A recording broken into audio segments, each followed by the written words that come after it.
SL9च्या सर्व शेतकरी बांधवांना नमस्कार। आज अखेर येवला तालुक्यातील परिसरामध्ये तिसऱ्या दिवशीही पावसाने जोरदार हजेरी लावलेली आहे। पाऊस तर आलाच आला, पण सोबत वादळसुद्धा घेऊन आला।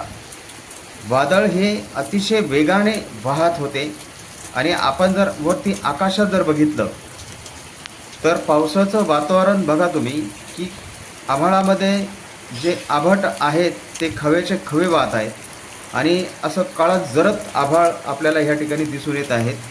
पण येवला तालुक्यात अनेक परिसरामध्ये सलग 3 दिवसापासून पाऊस पडतोय, पण हा पाऊस खऱ्या अर्थाने पुढे जून महिन्यामध्ये पडेल का की नाही पडेल, हा प्रश्न शेतकऱ्यांपुढे आता मोठ्या प्रमाणात उभा राहिलेला आहे।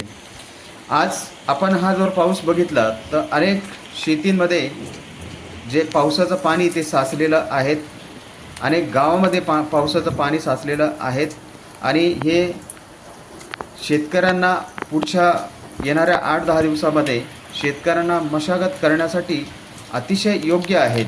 पण पुढची गोष्ट अतिशय चिंतेची आहे, पुढं पाऊस आपल्याला साथ देईल का नाही देईल, हा एक मोठा प्रश्न शेतकऱ्यांपुढं राहिलेला आहे। आज मला आपल्याला SL9 चॅनलच्या माध्यमातून हे जे दाखवायचं आहे की पाऊस सलग 3 दिवसापासून पडतोय।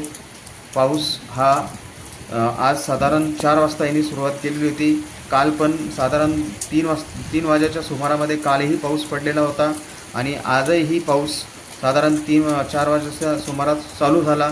त्या ठिकाणी वादळ वारे हे मोठ्या प्रमाणामध्ये दिसून आलेले होते।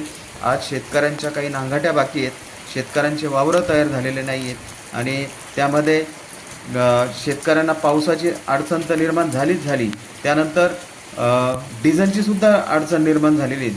म्हणजे शेतकरी हा चहूबाजूने घेरला जातो आहे आता आणि आता शेतकऱ्यांच्या ट्रॅक्टरसाठी डिझेल भेटत नाही, त्यामुळे शेतीची नांगरटी होत नाही, शेतीची मशागत होत नाही आणि त्यात आता पावसाने परत आज 3 दिवसापासून येवला तालुक्यामध्ये अनेक परिसरामध्ये आज पावसाचं आगमन झालं।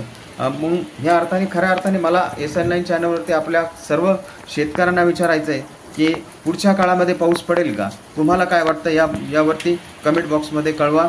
SL9 मराठी न्यूज, शरद लोकरे पाटील, सायगाव।